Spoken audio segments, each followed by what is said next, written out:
यसरी घाममा बस्यो, यसरी उखु खायो,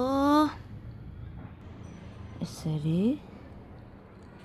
कागती टिप्यो, सबै पाकेको छ। 1-2 छाक लेमन टी खायो भने घुँडा दुखिहाल्छ, औँलाहरू दुखिहाल्छ। अब यो कागती धेरै भएर नि काम छैन, यति कागती पनि धेरै हुन्छ मलाई। साथीहरू, मेरो कागतीले फलेर यस्तो पाकेछ। अब यसलाई मैले टिप्दियो भने अनि बल्ल अर्को फेरि फल्न सुरु गर्छ। त्यसैले म आज टिप्न गइरहेको छु है त। एउटा झुप्पामा 1 2 3 4 5 6वटा फल्यो। झुप्पा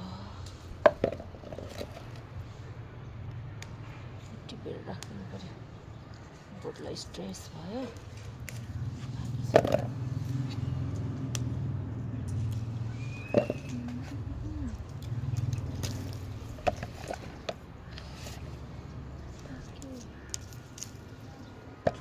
पनि धेरै पाक्यो।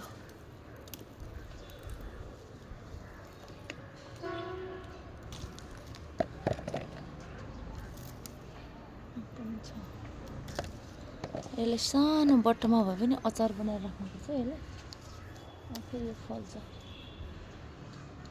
फेरि फुल्छ, यसलाई मल थपिदिनुपर्छ।